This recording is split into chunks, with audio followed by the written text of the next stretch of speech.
আমাদের প্রতিবেশী দেশের কি হচ্ছে এটা সর্বপ্রথম দেখার দায়িত্ব আমাদের ফরেন মিনিস্টার যিনি আছেন।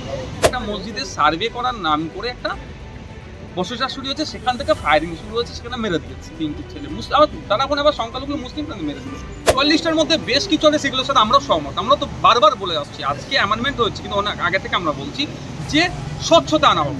2029-এ ফেসটা চেঞ্জ করেছে তৃণমূলের পক্ষ থেকে। অভিষেক ব্যানার্জিকে এখন থেকে হয়তো আপনার প্রধানমন্ত্রী ফেস করছে, এই জন্য দিল্লি পাঠিয়ে দিচ্ছে।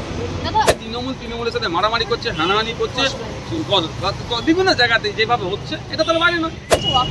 আদানি ইস্যু, মণিপুর ইস্যু নিয়ে বারবার বিরোধীরা একদম সরব হয়ে উঠছেন, কিন্তু আমাদের প্রতিবেশী দেশ বাংলাদেশের যে পরিস্থিতি রয়েছে, বর্তমান পরিস্থিতি, সেই সমস্ত কিছু নিয়ে কেন চুপ রয়েছে? দেখুন, আমাদের প্রতিবেশী দেশের কি হচ্ছে এটা সর্বপ্রথম দেখার দায়িত্ব আমাদের ফরেন মিনিস্টার যিনি আছেন। দুর্ভাগ্যের বিষয়, এই সরকার ক্ষমতায় আসার পরে দেখুন যে কটা প্রতিবেশী রাষ্ট্র আছে আমাদের, তাদের সাথে আমাদের সেই সুসম্পর্ক আর নাই, সম্পর্ক তলনিতে চলেছে। একটা ইন্টেরিয়াম সরকার হয়তো আমাদের দেশের সরকারের কথা শুনছে না, কেন এটা ভাবতে হবে। আমাদের দেশের সেই সম্পর্কটা তৈরি করতে ব্যর্থ আছে। তারপরেও বলছি, আপনি যে চিন্ময় প্রভুর সাথে যেটা হচ্ছে বা বাংলাদেশের সংখ্যালঘুদের সাথে যেটা হচ্ছে, এটা সারা পৃথিবীতে লক্ষ্য করলে আপনি দেখতে পাবেন, যেখানে কালো চামড়ার মানুষ কম, সাদা চামড়ার দ্বারা অত্যাচারিত হচ্ছে। যেখানে কালচারালি মানুষ সেখানে মাইনরিটি, সেখানে অত্যাচার হচ্ছে, চাপিয়ে দেওয়ার চেষ্টা হচ্ছে। যেখানে জাতিগত, বর্ণগত, ধর্মীয়গত যারা মাইনরিটি দেখবেন, তাদেরকে এই সমস্যার সম্মুখীন হতে হচ্ছে। আপনি উত্তরপ্রদেশে যান, উত্তরপ্রদেশে কী বলছে, একটা মসজিদে সার্ভে করার নাম করে একটা বসবাস শুরু হয়েছে, সেখান থেকে ফায়ারিং শুরু হয়েছে, সেখানে মেরে দিয়েছে তিনটি ছেলে আবার তারা এখন আবার সংখ্যালঘু মুসলিম মেরে দিয়েছে। উত্তরাখণ্ডে দেখুন কি হচ্ছে, বিভিন্ন জায়গায় দেখুন যেখানে যারা সংখ্যালঘু তাদের উপরে কী দমন চলছে। বাংলাদেশের বাইরে নয়, আমরা এখানকার হাই কমিশনের মাধ্যমে বাংলাদেশের ইন্টেরিয়াম সরকারের কাছে এটাই বার্তা দিতে চাই, বাংলাদেশের সংখ্যালঘুরা যাতে তাদের মাল জাল নিয়ে নিরাপত্তার সহিত থাকে, সেটা ইনশিওর করতে হবে। দাদা, দেশের সম্পত্তি এবং সেই সম্পত্তি কত রয়েছে ওয়াকফ বিলের মাধ্যমে সাধারণ মানুষ জানবে, তাতে বিরোধীরা কোথায় আপত্তি? না দেখুন, ব্যাপারটা হচ্ছে এটা যতটা সহজ করে বললেন, ওয়াকফ বিল ওয়াকফ অ্যামেন্ডমেন্ট 2024 অতটা সহজ নয়। 44টা কোনো অ্যামেন্ডমেন্ট আছে।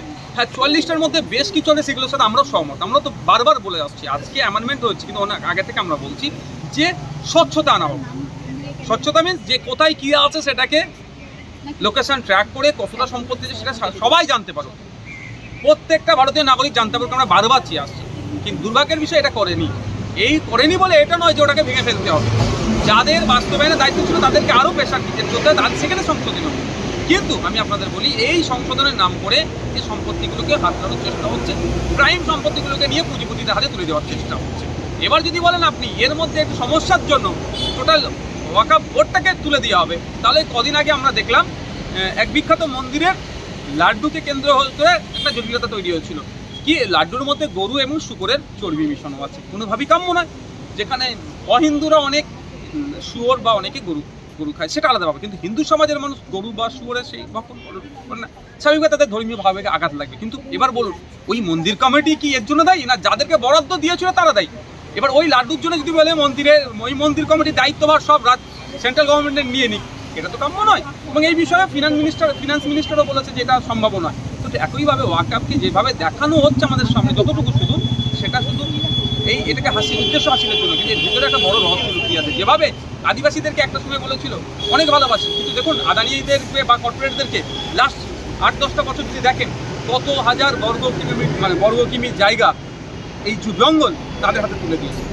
দাদা, সম্প্রতিতে তৃণমূলের মধ্যে প্রবীণদের যে দ্বন্দ্ব, সেই দ্বন্দ্ব এড়ানোর জন্যই কি অভিষেক বন্দ্যোপাধ্যায়কে দিল্লি পাঠাতে হবে? দেখুন, আমি বলতে পারবো না কেন পাঠিয়েছি, আপনারা নেগেটিভ হিসাবে দেখবেন না, আমি পজিটিভ হিসাবে দেখছি। কারণ তৃণমূল কংগ্রেস তো বাংলাদেশ তৃণমূল কংগ্রেস একটা দেখছিল, সোশ্যাল মিডিয়া ছিল, ইন্টারন্যাশনাল দল হয়ে যাবে। একটা রাজ্যে আছে যেটা ন্যাশনাল পার্টির যে কারিকুলাম আছে তার মধ্যে না পড়লে এরা অল ইন্ডিয়া তৃণমূল কংগ্রেস বলে নিজেদেরকে, তো এদের সবসময় চিন্তাভাবনা বড়। এটা আপনি ভাবছেন কেন? 2024-এ মমতা ব্যানার্জিকে প্রধানমন্ত্রী করার স্বপ্ন দেখেছিল, ব্যর্থ হয়েছে। 2029-এ ফেসটা চেঞ্জ করেছে তৃণমূলের পক্ষ থেকে। অভিষেক ব্যানার্জিকে এখন থেকে হয়তো আপনার প্রধানমন্ত্রী ফেস করছে, এই জন্য দিল্লি পাঠিয়ে দিয়েছে। দাদা, এই যে হুমায়ুন কবির নিজের একটা প্রাণ সংশয় নিয়ে একেবারে তিনি চিন্তিত রয়েছেন, আবার নিজের দলের কর্মীদের থেকে কোথাও কি এই দ্বন্দ্ব প্রকাশ্যে আসে? এটা নতুন নয়, বকটুই আপনার এই কলকাতার 69 ওয়ার্ড 108 না 7 নম্বর ওয়ার্ডে হচ্ছে। বিভিন্ন জায়গায় দেখুন, পানিহাটি পৌরসভায় দেখুন, বিভিন্ন জায়গাতে তৃণমূলের সাথে মারামারি করছে, হানাহানি করছে, বিভিন্ন জায়গাতে যেভাবে হচ্ছে এটা তার বাইরে নয়। তবে একটা কথা এখন মনে পড়ে যাচ্ছে, লোকসভা ভোটের সময়তে এই হুমায়ুন কবির সাহেব একাই বলেছিল 30%কে কেটে বাগড়িতে ভাসিয়ে দিব। তখন তখন বাহুবলী ছিলেন, আর এখন কি হলেন তাহলে?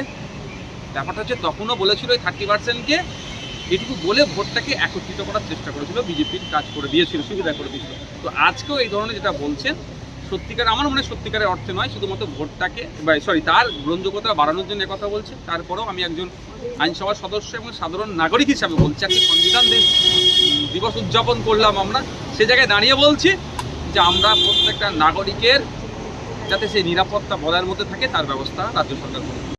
বাংলা হান্টের আরো খবর দেখতে নজর রাখুন। বাংলা খবর মানেই বাংলা হান্ট।